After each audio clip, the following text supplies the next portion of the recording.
Good evening, everybody. Welcome back to another episode of the Illinois Green Party. I'm your host, David Rich. We have a special guest on tonight. The person behind the screens usually, Anna Schiefelbein. How are you? Good, thank you. All right. Anna is a very active member of the Green Party. Has been for quite a while, much longer than I have, and she's the one. She's the one behind the curtain on every Monday night during this show. She's the one that's kind of pulling the strings, if you will. And now she's on in front of the camera because we're going to talk about township meetings. All right, what's going on? Yes, so in Illinois, we get to have an annual township meeting. It's traditionally held the second Tuesday of April, which is tomorrow. There is a little bit of legwork that needed to be done beforehand, before we even have an annual township meeting. And Illinois Green Party members, we have done that legwork, and we will be having some annual township meetings tomorrow. And so there's some in northern Illinois, there's some in central Illinois, and there's some in southern Illinois. So we get to have a chance to have some real grassroots democracy here in Illinois. The way that the town, oh, go ahead. I'm sorry. It's one of the things I love about townships. Last election, I interviewed a bunch of people from around the townships in this area on my radio show that had won that respective election. Because a lot of people don't understand why we have townships. Like, what is a township? What is it for? Well, it turns out historically townships predated counties, and that's why they were there. So some people think that they're antiquated, outdated, and need to go away, and that might be the case sometime in the distant future. But these do still serve a purpose. For the things that the counties don't do, the townships pick it up. And one of the things I love about them the most is that direct democracy situation. I mean, you go to a township meeting and you heard of like the town hall meeting, same idea. You go there and you tell your leaders what's up, which is very cool. Yeah, so tomorrow for the annual township meeting, and again, it's not in every township, we had to submit a petition to have what it actually is. It's for the annual township meeting, was a petition with a question on it. And the question so the meeting is about whether or not this question goes on your township ballot. And so the meeting is about whether or not the question that was submitted, should be on the agenda April 12th, whether or not that will be on the ballot, the actual ballot. And then for tomorrow, it would be for if at these annual township meetings, they vote yes to let these questions go on the ballot in these certain townships, then that ballot question will be for the November 8th, 2022 election. And so we're very excited to be part of this real grassroots democracy. And so what I'm expecting, and I know other Green Party members have done this previously, this will be my first time tomorrow, but from what my understanding is, we go to the meeting and yes, the board starts it, but then they hand it off to the people. And they hand it off to a moderator, and then the people actually get to run the meeting. And so this annual township meeting and the township process is such people driven. It's a real power to the people strategy. And to me, it's one of the best assets that we have in Illinois for real local grassroots democracy. So it's pretty great to be part of this movement, of the process, and to be doing it in places southern, central, northern, quad cities. It's really an amazing team and energy to be part of. Okay, why? And I apologize if I ask you questions that you're not actually privy to, because I'm going to ask you lots of questions about townships. Why a statewide annual township situation? Why not just townships like, hey, let's get together and see if we want to throw some questions on the ballot? Yeah, well, actually it is. So it's grassroots local democracy. So not every location, not every township will have the same ballot question. Well, and sure. So it was, what did that locality want? What's important to them to be on their ballot question, on their ballot. So I know that a couple of the townships chose healthcare, because healthcare is really important to them. Yeah. I know some have chosen education. Some my husband and I, we submitted, we got the petitions and we submitted it to our township supervisor. And our question is whether, if should Illinois and their political subdivisions make a priority date of January 1st for the zero carbon emissions. So to me, I think that's really important to be pushing, at least make it a priority date. Put it on the calendar that we should be done. We should be done and to zero carbon emissions by that date. Not starting on that date, not looking at 2045 or 2050 for an end date, really to have 2030 as an end date for the zero carbon emissions, which is completely possible. And just turn this ship around.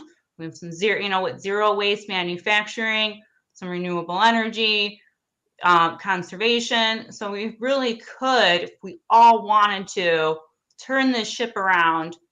We can buy less packaging. We can not buy from certain people all the time who has bad packaging. We know that they have bad packaging. So I think the market can shift, and it will have to shift. But that's one of the things about the Green Party is like one of our key values is a personal and global responsibility. And that to me, it's the ultimate value, because it is taking all our issues and placing it within ourselves to be the change that we want to see. And then also that will have a global effect to it. And that's another thing with the Green Party as well. We're in 72 countries. So that global effect, if every person made a little change, I know people have said it before, but we got to keep on making those little changes. Because even like something that I changed a few years ago, well, I've changed other things because of that small change. And I remember, David, you said that you were, I think it was you who said you were stopping to drink plastic water bottles just based off of a simple. Somebody said something about it. Yeah. Somebody posted it, like, I don't know, if a base camp or something like that. And I'm like, you know what? I do drink from way too many plastic bottles. So I did. Yeah. Yeah. A lot of people. If I'm ever in a pinch, like, because I do gardening and I just need water and I buy one, I'll reuse it like 30 times. That kind of thing. So yeah, but yeah, no, for sure. I was going through like a case of the ones a week. Mm-hmm. So I'm like, okay, enough of that. Yeah, no, exactly. No, I mean, these things have effect, and people, a lot of people are just sort of primed to accept it, and so that's important to get your own tell out there, so people can go, that's a good idea. I should do that too. Whether it be agriculture, climate change, pollution, rivers, air, water, soil, blah blah blah. And there's all sorts of things to draw from. There's no lack of problems, I assure you. Yeah. So we do have a team of people headed off to their townships tomorrow to go ahead and fight for these questions to be on the ballot, and be ready to answer any questions that people have. So let's. What about the process? Okay, so you and your husband Jeff go to this thing tomorrow, and you're like, okay, here's our question. We want this on the ballot. State the question real quick, just like it verbatim. Well, I'll say it not verbatim, but from my memory. Okay. Should the state of Illinois and their political subdivisions set a priority date of January 1st, 2030 for zero carbon emissions? Okay. So that goes on. And so how does the people involved in the township meeting decide yay or nay? So from what I've heard from my briefing on this is, so it goes to the moderator, and the board meets, officiates the meeting opening, and then they choose a moderator, and the moderator gets to air out the concerns, go through the discussion, I think even take a vote as well. So So it really is a people-driven meeting. That's very cool. So, like at the end, let's say everybody's like, "Yeah, it's a great question. Let's get it on the ballot." What next? Like, how do you actually? Who do you give that question to make sure that it actually gets literally printed on the ballot? Well, hopefully the township brings that to the county by the deadline that is needed for it to be on the ballot. But in our guide, we do ask that once the meeting is over and it's approved to be on the ballot, yes, follow up to make sure that that is happening. But that would that show up just on? Well, no, that would be a statewide. No, it would No, just be for the just that township. township. Mm-hmm. Well, but the question's phrased in a way that it's a statewide implication. The question is phrased, you can have any question brought to them. And then it's up to the people whether or not they want it on the ballot. But it's really also for making an awareness, making it, these are non-binding. They are really more for awareness and more for the people to say yay or nay to these questions. Let's say, for example, healthcare. I know healthcare for all is going to be on a couple of the township meetings tomorrow, and they say yes. It goes on the ballot. And let's say, we know we see the research about 67% of Americans want healthcare for all. And if we see that on the township ballot, we can say, hey, these people want healthcare for all. Here's research in your local area. So hopefully I'll tell the elected officials that, yes, this is what your people want. This is what your residents want. Okay, they want healthcare for all. Okay. But to me, the best thing is to run, to run for office and be the person there to say yes to healthcare for all, to say yes to climate change, and to be in the seat that will make that right decision for all of us. Yeah, no, exactly. You want right policies for people. You need to get the right people in there making the decisions, and not the wrong people. I think that's one of the things about the way democracy in general is obviously a very good idea, but it's one of the problems I think. The way it's organized or set up in this country is like anybody can hold like a governmental office thing. You may be a complete and total moron, and still you have governing power over hundreds of thousands to millions of people. And I find some problems with that personally. Anyway, all right, well that's cool. So what are you expecting? Like when you and Jeff walk in tomorrow, like what are you expecting to see? I am expecting to see. Actually, it's going to probably be a really interesting meeting. There probably will be quite a few people there, and I hope that they can take it to the podium to show, what if they like it, if they don't like it, what they like about it, what their concerns are about it. So I do expect it to be real people oriented, a real power to the people. I really expect the people to be really interactive at this meeting, and not just in the seats, listening. We will be talking, and kind of how I've always imagined a government to be is very interactive and talking and an open dialogue and communications. So I'm really hoping that is what comes out of it as well. So, and I know that the other Illinois Green Party members, they've done this in the past. And so it kind of sounds to me like this is the place where you really want to have that open conversation with, that dialogue with, and, let's talk about what's stopping us from making 2030 a priority date for climate change. Why can't we start talking about it now? Oh, we should start talking about it. Yeah, no, absolutely, 100%. Are you expecting any pushback? Any people who like climate change deniers or anything? They're like, yeah, nonsense.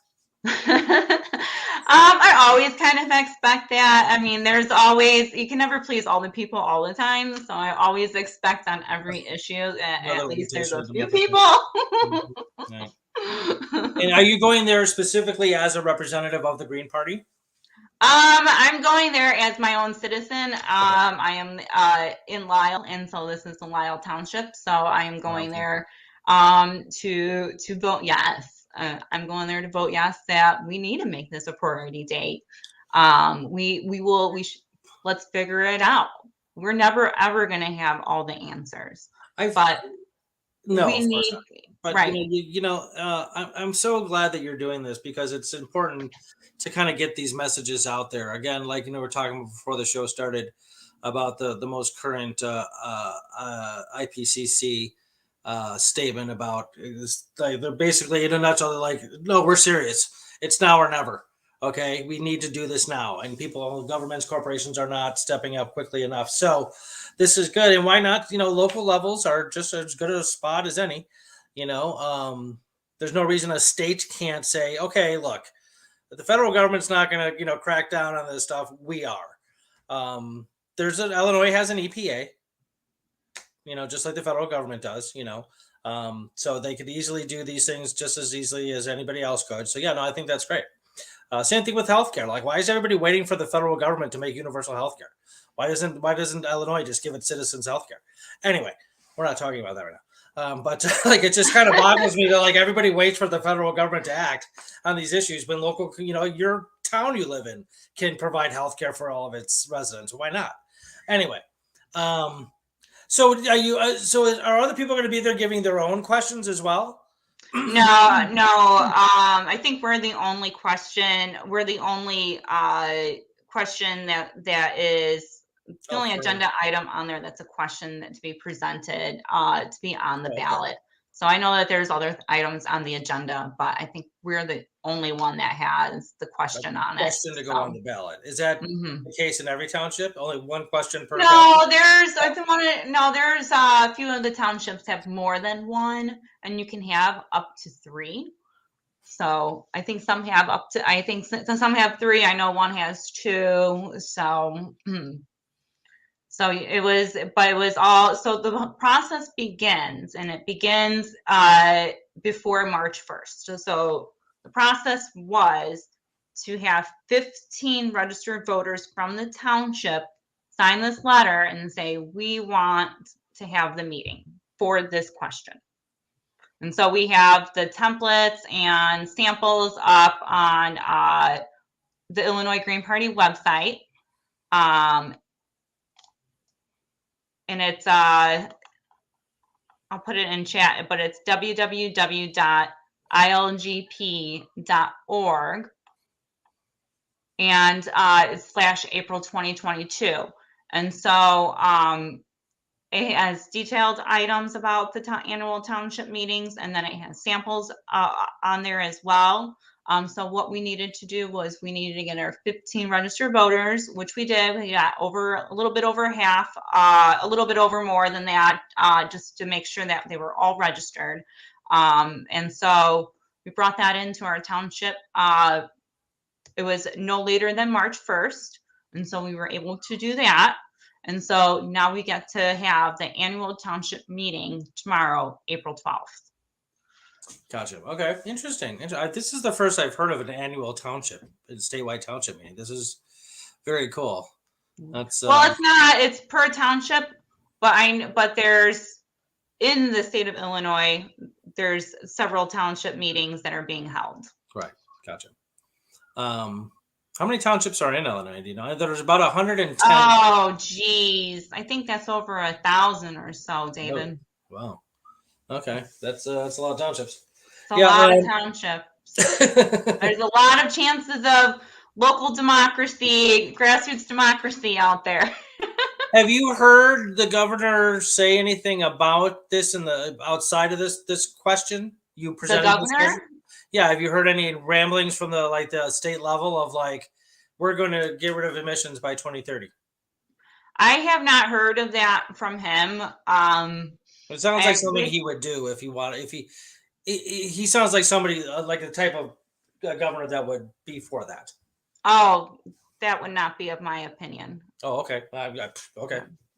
I mean, I'm obviously pigeonholing him, but The only thing I saw from him so far this campaign was commercial advocating for the airports and saying they're going to create jobs, which is probably just temporary jobs for construction. I'm not sure, but that's usually how it goes. So I don't want to be supporting the airports. no, airplanes are part of the problem. Think about all the exhaust that they release that close up to the ozone layer. I mean, no. It's a bad situation. They're private entities, so. Yep. No, it's a problem. Okay. Well, Matt Weber's watching. He just gave us a thumbs up. Hello, Matt. He seems to be here quite a bit.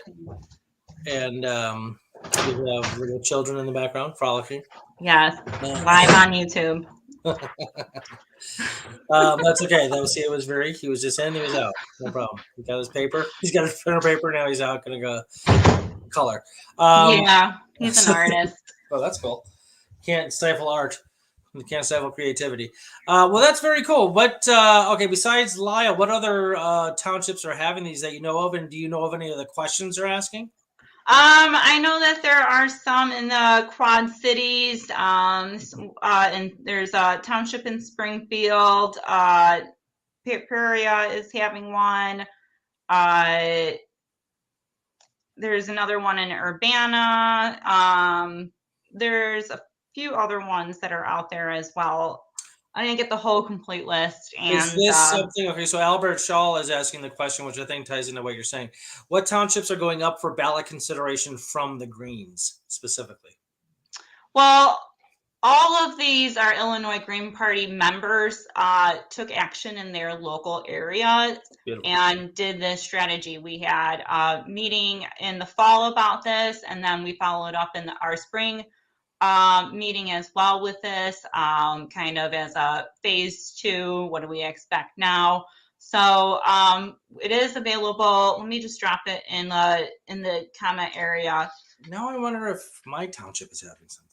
Yeah, because there is so much more information on that website. The township commissioner's phone number. So let me see if. Sorry about this.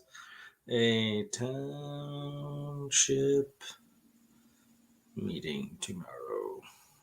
Yeah, so these are only for those who did the legwork no later than March 1st and got their letters in to their townships and kind of requested that agenda.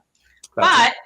But just because you might have missed that deadline doesn't mean that you're out of luck, because luckily Illinois also has what's something called the special township meeting. So it's a very similar process. And there is more information on that at ilgp.org/April 2022. So that is the same kind of, you get your 15 registered voters on your letter requesting for the question to be brought to the meeting, and then at the meeting you can then say yes or no to the question being on the ballot. But depending on when you submit it and when they will have their meeting will depend on what ballot it will be on. So this still should be very interesting, and I do hope that people can go ahead and use what is on this website, www.ilgp.org/April 2022, to go ahead and bring grassroots democracy to your area. And we are available for questions. We'll also probably help, probably have people in that area as well to help you. Okay. But these township meetings aren't set up by the Green Party, then. They're set up by the actual townships. Oh, yeah, absolutely. This is a government function. This is a government meeting. So if I get a response from my township commissioner right now that I just texted. She says, "Yeah, we have a township meeting tomorrow. Nothing to do with the Green Party." And I go there tomorrow. I can't ask like, "Hey, let's get this question on the ballot." Like I missed the boat on that. I think for the agendas, they have to be all like, they have to be up for a certain amount of time and give the public notice. So, but what you can do is, and there's more information on the website, is do the special township meeting. Okay. So it doesn't have tomorrow's date on it. It will have a date that the township has. Once you get in your letter with your 15 registered voters, then you can go ahead and, see where the dates lie when you submit it. Yeah, I think we do have one tomorrow. I'm going to go anyway, just to see what it's all about. Right. Just talk to people anyway. I love that kind of, I really do love direct democracy. Like that's how it should be. Right. Yeah, exactly. I like that. Exactly. So maybe if I hold my breath and kick and scream, I can get a question on the ballot. I don't know. But why don't you just go through the process that's laid out for you? I can do that too. So okay, very cool. So let's see, we got any more stuff going on here? And you alluded to it already, but talk more about why the issues are important.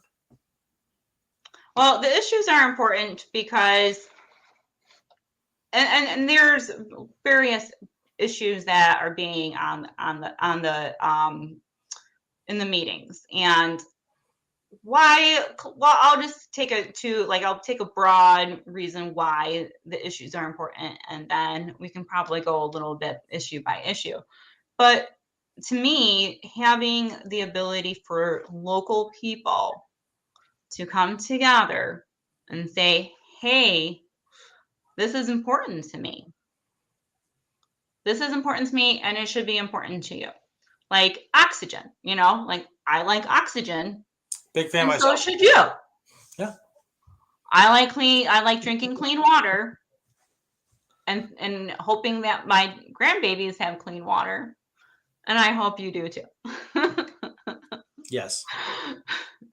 And really, having these issues collectively is important because it's all of our water. It's all of our air that we have. These are our very precious resources that we have, that we need to make sure. Yeah, we need to make sure that these things are going to be here for not only for us later in life, or even for some of us now, because there are communities out there that don't have nice water.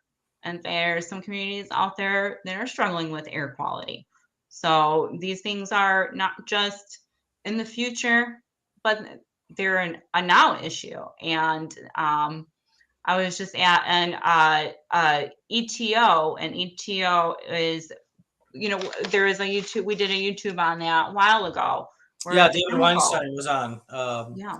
He was running for the mayor of Gurnee, Illinois, and he was talking about the ETO issue. I think it was after he didn't win the election, which was really unfortunate that the residents of Gurnee didn't take that ETO issue seriously enough. Right, because they're breathing in that air, that harmful chemical that the EPA is recognized to be harmful. State of California recognized it to be harmful. But yet these people are. Well, no, the EPA said it's a cancer. It's carcinogenic. Mm-hmm. Yeah. And these people are still breathing it in. Yeah. Yeah. So they closed the one down by me a while ago, but it was a struggle. It was a fight, and it was a fight of the people. So it was very much. Did you get it shut down? They did. Yes. Oh, nice. Yes. Because that didn't happen in Gurnee. There's one in Gurnee and one in Waukegan. I guess they're good for you. Yeah. That's great. Yeah. Yeah. Okay. Well, yeah. We'll see what happens. Well, I hope you can get that on the ballot. That'd be great. So yeah. So there is some things that we for the group to discuss. To get that question on the ballot up there, and it is nice to have like healthcare for all. should we have healthcare for all? Should the government provide this? Should the federal government provide this? So these are, I don't know every question verbatim, but I do know generally healthcare is a big issue, Yeah. especially in this COVID world. Yeah. Like if COVID didn't light a fire under their butts about this whole universal health care, I don't know what will. Right. When you have 1 million American citizens dying in a year and a half, then you might want to do something about it. But yeah, so I hear you. Yeah. So And right. education, I know education in some form or another made it on at least one question out there, one agenda item, and education is really important as well. Just because your education, your opportunities should not be limited on the zip code that you're born into. That is true, and that's like with the property taxes are allocated by the communities, via the communities, and it's So if you have a poorer community, they literally get a poorer education system, literally. Mm-hmm. It's ridiculous. Yeah. And that's just not equal. It's not equal opportunity. Not even close. Mm-hmm. Yeah. So I know that. So there probably will be people who don't want these things, who don't want to have clean air, clean water, equal education, healthcare for all. But that's another reason why to go ahead with the strategy. It's to make that awareness. It's to make that connection. Be like, well, maybe if all these older people think working so hard for clean water and clean air are important, maybe it should be important to me, at some time. So I know for a lot of times, like, activism doesn't happen until it becomes personal to you. Sure. And so, like, let's open up let's have it on these questions on the ballot where you get to think about it. You don't have to vote for it. You can always leave it blank. But, I think the majority of the people, they're there for a reason. They're there to want to vote. And these items will, can be on the ballot for to vote on, and to see if it's an issue that these issues and these questions are what the people want. Yeah, absolutely. And one of the cool things about these sorts of democratic processes is that policy making does very much create perception of things, and so it raises awareness of things. When you have something on the ballot, people tend to look at it a little bit more, like especially with referendums and stuff like that. And so that would be very cool if it got on there, because people would be like, "Huh, that's interesting," Right. And to at least putting a little, aware, making these issues an awareness issue, and letting them know, or if they were just thinking about it, or that's something that they were personally believe in, but really haven't delved into it, maybe that will give a little bit more spark to do something about it. Be like, oh, I saw that climate action question on the ballot, and maybe I will not drink plastic water bottles today. Oh yeah, about that climate change. We should do something about that. Yeah, it turns out it's, but going back to what you just said about how usually people don't get active in one way or another until it becomes a personal issue. And it is difficult to measure like the preciseness of climate change to your respective area of where you live. One thing I learned, I took a environmental sustainability class, and it was at a graduate level, where it was just because of like the fallacy of comparing generalizations to specifics. You just don't do that. It's some sort of logical issue. It's really difficult to show like a specific storm, like one storm is attributable to climate change in general. Like Mhm. going from the storm back to climate change is very difficult to do scientifically. What you're looking for are averages of intensity going up, averages of storms being more often, averages of water going down, and because of droughts and stuff like that, averages of Mhm. wildfires. So it's really so you got to be careful with that kind of thing and what you're comparing and what you're dealing with. Because like if you say, oh, this storm we just had, that's clearly because of climate change. It may or may not have been. We don't know. But what Right. we can say is that last year we had, droughts that were record breaking and temperatures that were record breaking. And that's happened over the last 10 years. It keeps going up and up and up. Then it's most likely, most definitely climate change, that kind of thing. And this is why the scientists are so important too. And I Yes. know that there is a bit of an action with some of the scientist groups recently as They're well. angry. They're angry. Yeah. Yeah. They have children too. Yeah. And they know that they're not, we were just talking before the show is that April 6th, they're calling it the Bastille Day of climate change because of like all the activism that went on via scientists because of this recent IPCC report coming out and saying, seriously, guys, we're not kidding. You have got to do something right now. 2030 is the first deadline. Folks, that's less than 8 years away. I remember when I first heard that, like, when I first joined the Green Party, I was like, whoa, whoa, whoa, whoa, what? Like it was that immediate, and that was enough for me to like be like, okay, I got to do something. Step one is stop using plastic water bottles as much, but and then also like I was starting this show was in big part, because of that to get people aware of what's going on. Mm-hmm. Um, Yeah. and the other things that I'm doing too on the side, but it's just it's not that far away, and I think that's when I say that to people, they're like, really? I'm like, yeah, really. This is your lifetime. When you think about something like, apocalyptic, you think about it like, that's, 500 years in the future. So yeah, it sucks and all, but I'm not going to do anything about it. And But that's how I feel. Yeah, that's how I feel when people say 2045 or 2050. To me, we're just going to put it on the back burner if we're here.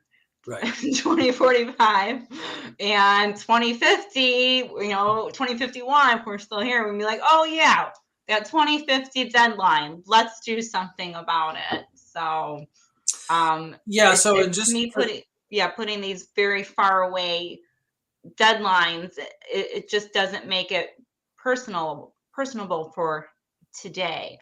It's like saying, oh, we have that much time to worry about it, when in fact when all the science when scientists say we don't.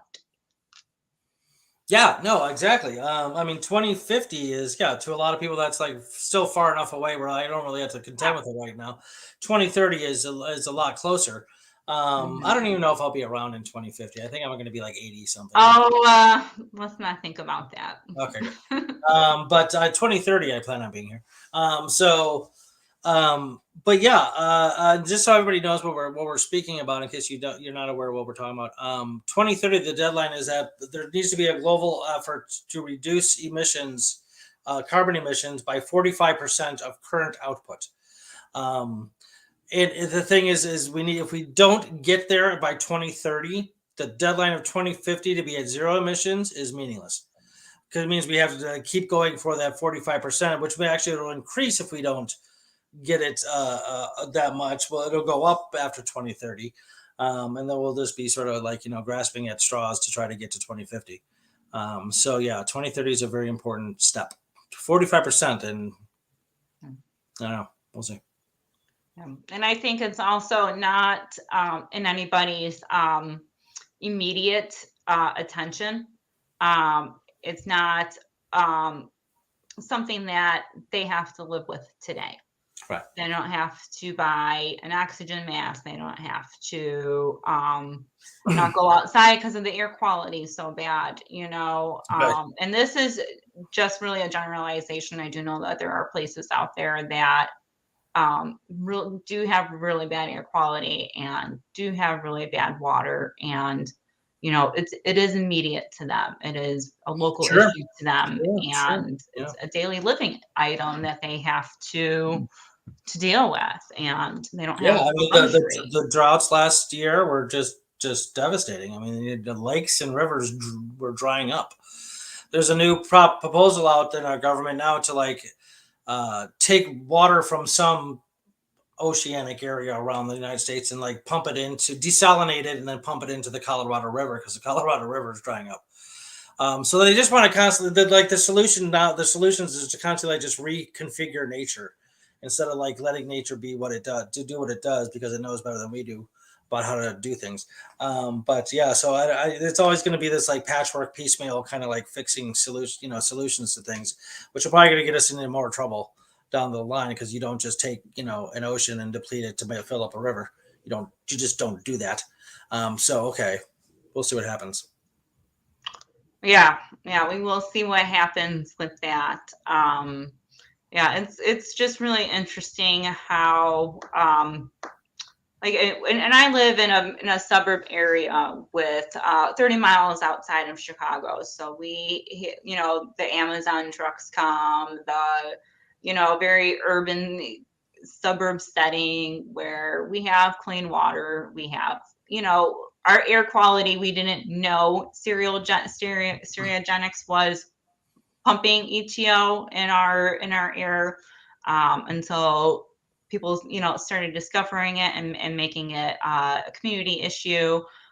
So yeah, we thought we were breathing in good air quality when in fact we were not.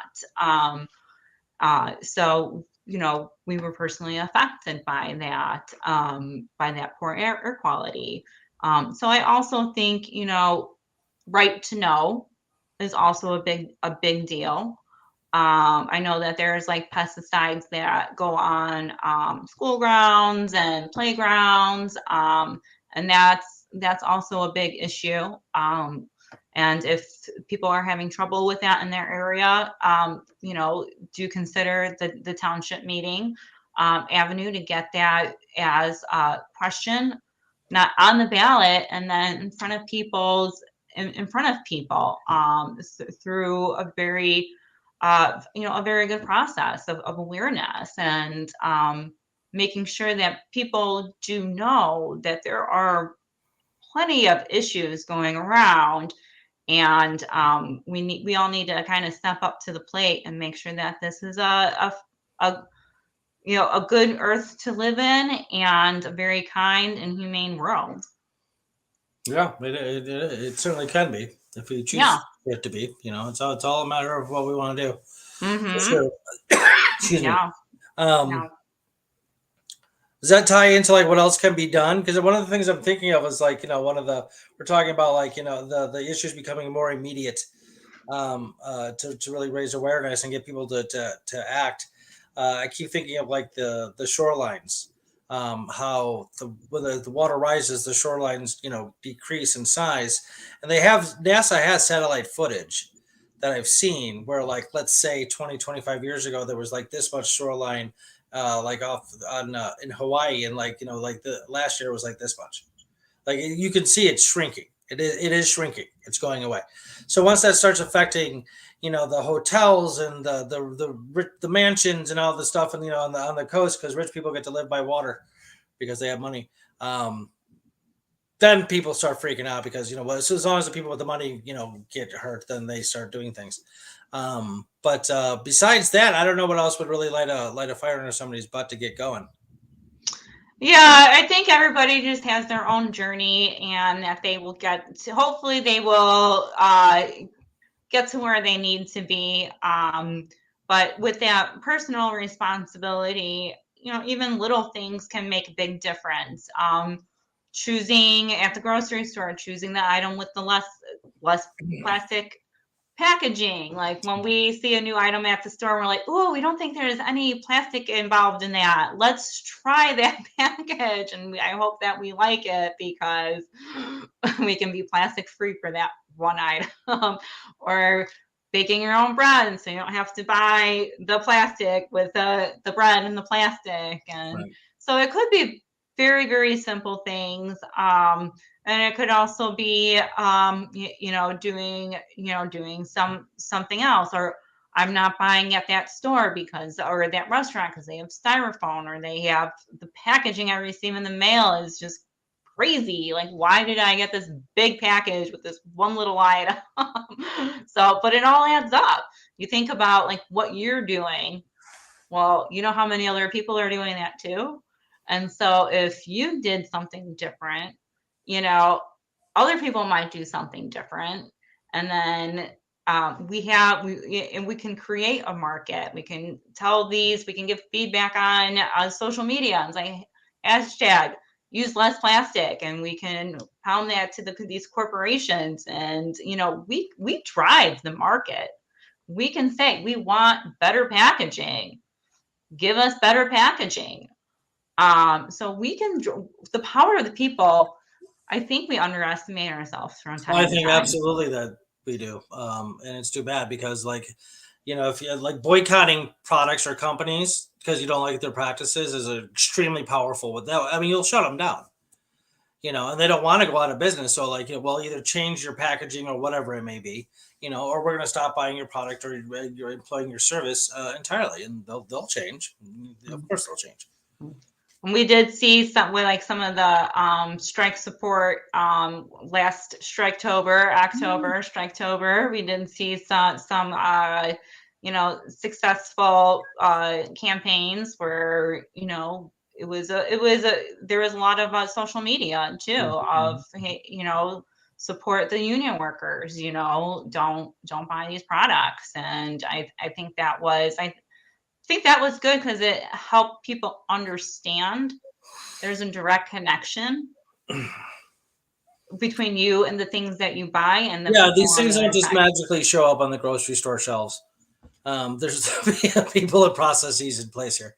Mm-hmm. Exactly. So, and I don't have a name of a site off the top of my head right now, but if you Google something like, you know, union-based companies, environmentally responsible companies, you'll find lists out there, or irresponsible. You'll find lists out there of companies that are not playing nice and companies that are trying to do something right.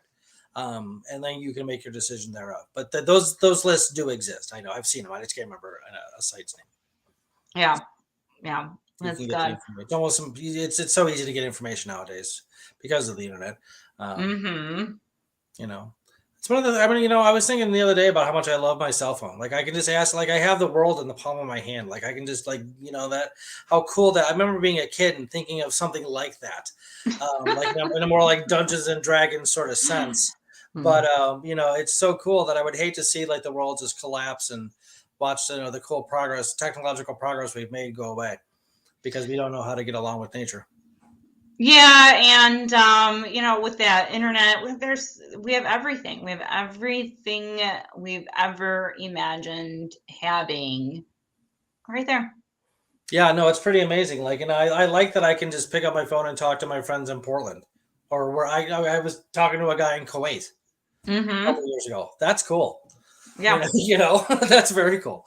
Yeah. So let's hopefully, you know, if we can like not destroy ourselves and the planet, we can keep this going. I would like to get to the point where we're like Star Trek. That'd be cool. We'll have to take that conversation offline. But I do recognize that, you know, to have these issues become personal, you know, the annual township meeting process, and hopefully they get, you know, approved to be on the ballot, that way it would help the people think about it more and think about more of what they can do and more about the situation at large, and about all these issues, and really think that, oh, we can have grassroots democracy in Illinois. If you have a local issue and you're like, I need help, we're here to help you with your local issue as long as it's a green friendly issue and it's within our 10 key values. But there is things that we can do. It's just you alone, and you know, if you have bad air quality, if you have bad drinking water in your community, we want to help you with making sure that that is heard. That's what also what this podcast is for. We've had groups out on here, who are struggling with getting answers in their community. And, this is a platform for the grassroots democracy, for environmentalism. And so with this annual township meeting, I'm really happy to be part of this grassroots democracy. And I look forward to the meeting tomorrow. Hopefully it's the Power to the People meeting that I've been expecting, and I can give a report back as well. But good things are happening. If you are interested in getting a list, please do. You can email. You can email at info@ilgp.org as I'm typing that in. So feel free to go ahead and send us an email. We'll see if there's any in your area. You can also go to your local township. Most of them are on the website or on the internet, and you can check it out there. And if it's not, and you have a local issue you want to talk about and have it on the ballot, do look at that website, ilgp.org/April 2022, and then reach out to us. Here's that one there again. Okay, very cool. Very cool. All right. And we only have a few minutes left here. Why don't you tell us a little bit about your what you're doing politically, like as far as your campaign? Oh, yeah. So I am running for State Representative District 85th for the second time. I ran in 2020 and I reached ballot line. And so unfortunately, though, it was a redistricting year. Otherwise, I would have established that district right off the bat. Hi, Tennille. Hi, Tennille. MMA shout out. One of my other favorite candidates. We have Tennille Jackson and Mark Buettner, who are running for the Metropolitan Water Reclamation District out in the greater Chicago. Also, so look for them. Look for them on. You're going to be on the January 28th primary unopposed, and then they'll also be on your November 8th ballot for those who are in the MWRD district. Yeah. So very, very exciting stuff happening here. Yeah, and the WRMD, or what did I say wrong? What is it? MRD. I was gonna let it go, but MWRD. That's it. MWRD. The offices that they're running for are extremely important. That entire situation needs a lot of attention and upgrading and expansion, because it was designed for a population that was far less than Chicago has now. And who better to do, as Tennille said, who better to be in those offices than people from the Green Party? We're called green because we care about the environment and nature. It's a priority. So, and it needs to be a priority because things are getting more and more urgent all the time. So that's very cool. All right. Well, very cool. Yeah. All right. So Anna, thanks for coming on the show and tell us. Well, thank you for hosting. This is wonderful that it was your idea, and that we got to help you out doing it. Yeah, I appreciate it. That's very cool. It's going well for sure. So, all right, folks, thanks for tuning in to the Illinois Green Party series. I'm your host, David Rich. Till next time, be good, be green.